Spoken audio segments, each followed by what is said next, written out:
নমস্কাৰ মই অনুপম চক্ৰৱৰ্তী আজি মোৰ লগত সোঁফালে মোৰ খুৰা আছে আৰু বাওঁফালে মোৰ খুৰী আছে অকণমান পুৰণি কথা পাতো বুলি আপোনালোকৰ ওচৰত লৈ আহিছোঁ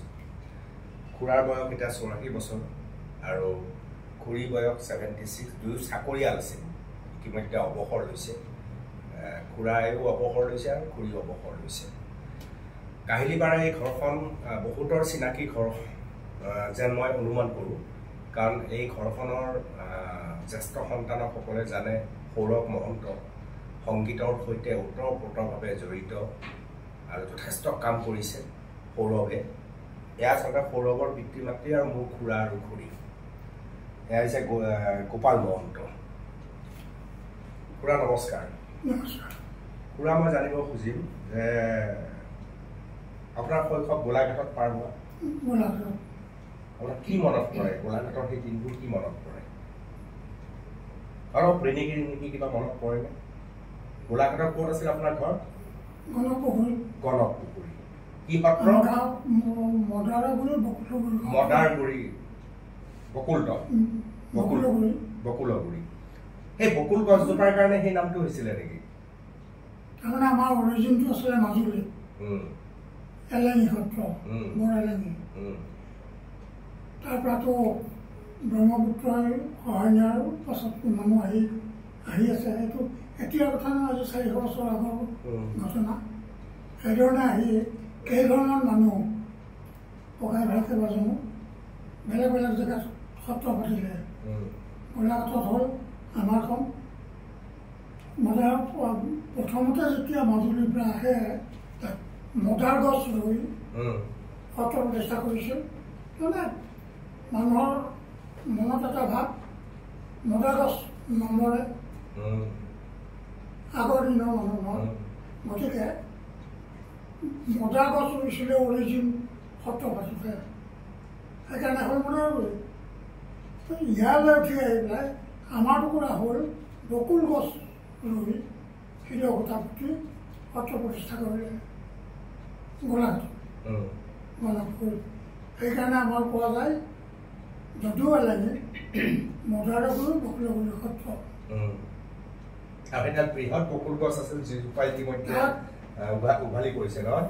এইবাৰ উভালি পৰিছে প্ৰায় 7-8টা মানুহে যাব মাৰি নোপোৱা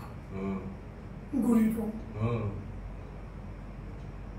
এতিয়া লগে লগে আৰু দুজোপা বকুল আছিলে হৃদয় সূতা পুতি সত্ৰ প্ৰতিষ্ঠা কৰিছিল এতিয়া অৱশ্যে সেইবিলাক লাহে লাহে নাইকিয়া হৈছে কাৰণ ডাঙৰ বকুলজোপাও উভালি পৰিছে আৰু সত্ৰ হিচাপত নাই বুলিয়ে ক'ব পাৰি কাৰণ জ্যেষ্ঠসকলটো নাই সত্ৰ এনে নামটো ল'লেতো নহয় এজন ভাল জনা বুজা মানুহৰ তাগিদাত চলিব লাগে সত্ৰ তেনেকুৱা মানুহ নাই